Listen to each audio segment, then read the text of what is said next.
We're going to make a calendula lip balm. And before we start that, I'm going to demonstrate how to make a super simple calendula oil that we'll use in the lip balm. So let's get started. So to make a calendula oil, we are going to fill our clean sterile jar about half full of dried calendula, because we don't want it to go rancid because of moisture. And so you see there, if you want to break some of this up, you can. Actually, I think we can go a little more. So we want about half full there. And then you want to cover it with oil by about an inch or two. And you're going to cap it off. Give it a good shake every day. And you're going to let this sit for about 8 weeks. At that point, you'll strain it. So today we are going to make a calendula lip balm. And here I have 1 tablespoon of beeswax. You can get a block of it and chop it if that's what works for you. I have pellets because they melt easier. And I have 1 tablespoon of shea butter. And I'm going to add them to my double boiler. This is my makeshift double boiler. If you have a real one, you can use that. But I just don't want to burn the product that's inside the ingredients. And we want to melt this gently, because shea butter can get a bit grainy if it's melted too quickly. So I have 1 tablespoon of shea butter, 1 tablespoon of beeswax, and I'm going to add 3 tablespoons of my infused calendula oil. And you can use different oils. Anything that is really healing to the skin is wonderful to use. So obviously you can use calendula, you can use chamomile. Lemon balm is great for cold sores. And you could use plantain, which is very healing to skin and different tissues of the body. You could use rose.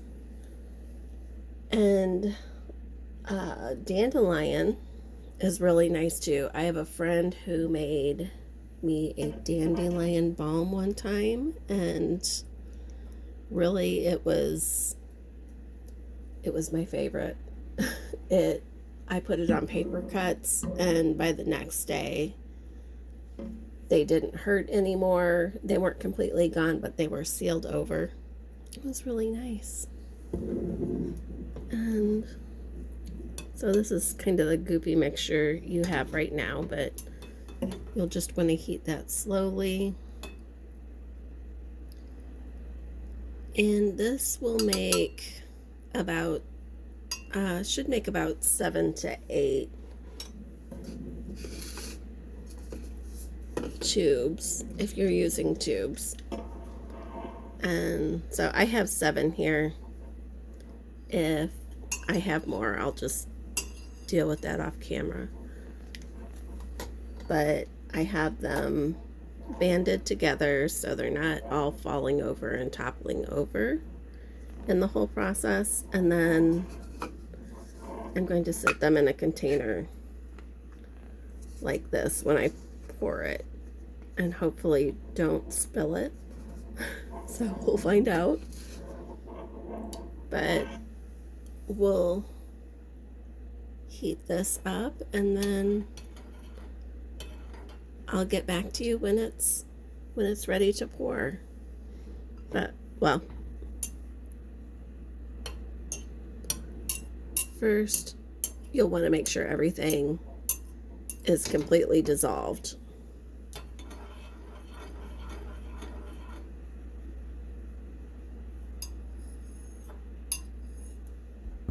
So this has been heated gently, and after I thought everything was dissolved, I let it go a few seconds more. And if you want, after you take it off the heat, you can put a few drops of essential oil in. I'm not using essential oil today. I'm just using it how it is. So we're going to gently pour. Woo, that one went nowhere. So pour a little more gently than I do.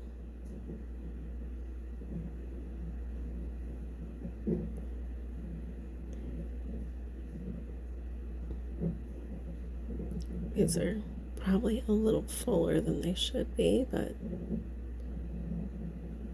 I don't have a really steady hand.